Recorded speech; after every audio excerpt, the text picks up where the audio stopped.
This is a fun necklace that I made. A Garden Club of America flower show presented by the Southampton Garden Club, June of 2022. And it was fun because it was sort of a fantasy necklace. The show was called A Grecian Odyssey. I chose to do the goddess necklace, which was meant for Helen of Troy.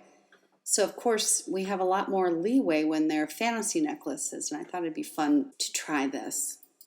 The first thing I noticed was when the form came, it was not very tall. I don't know how to explain that any better, but so I couldn't do something long. It had to be sort of a choker type style, but it had to be big because we all know Helen of Troy was considered the most beautiful woman in the world. So I started, oddly enough, we had a maple tree fall down one year, and a neighbor of ours has a sawmill in his backyard. My husband and I took it over there. We made slabs from a maple tree. Now this picture is cherry, but at the time I just didn't have a big piece to show you. And I got a small piece at the end. Last piece that he cut was very, very thin.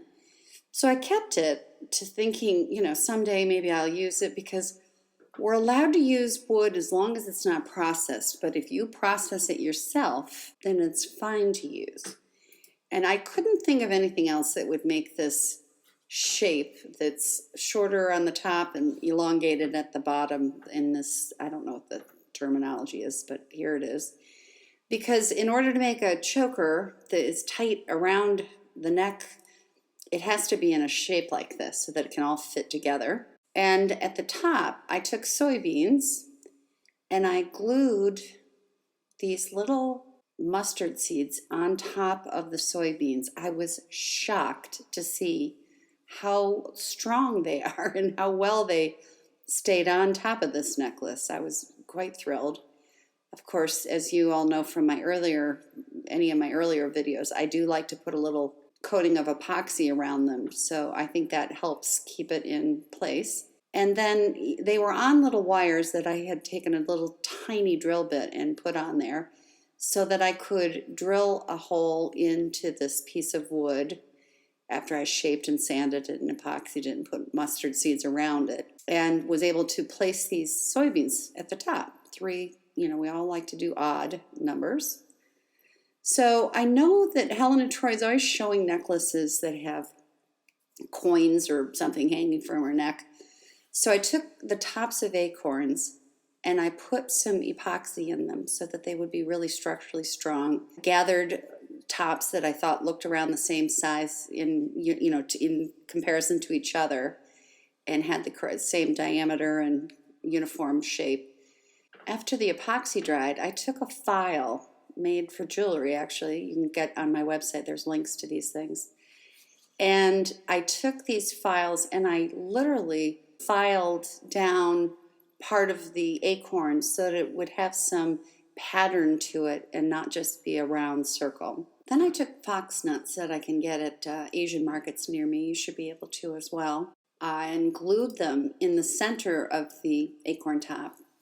And around that, I put little mustard seeds. I then affixed Midalina sticks that I had shaped into little hooking, half rounds, if you will.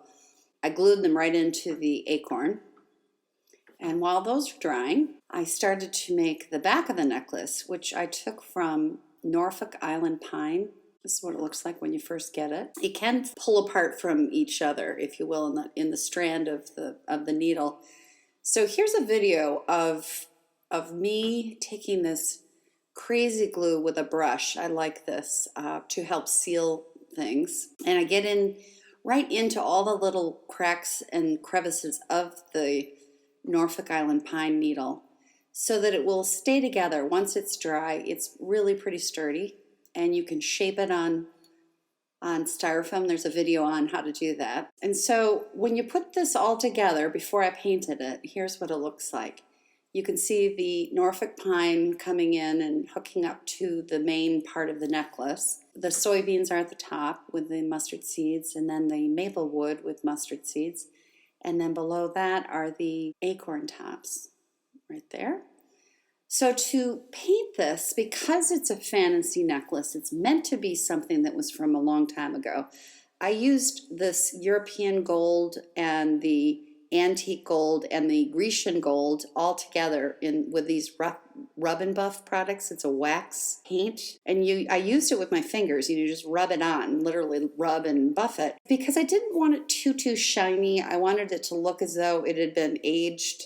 This is what I did for the back clasp. I forgot to mention that. This is a crepe myrtle attached to the Norfolk Island pine, but you can kind of see in this picture the different colors that I use. There's like a rose gold and a regular gold, and in here, real close, when you look in this maple, you can see that I use different colors in some of the shadowing and whatnot so that it would really pop. But here it is all together. My statement of intent I thought was fun. And that's how you can kind of explain to the judges what you were trying to do. And I said, forged from precious metals and aged by the sun over time, the gods created this necklace for Helen of Troy, the most beautiful woman in the world. And it did earn Best in Show in first place. I hope you enjoyed it.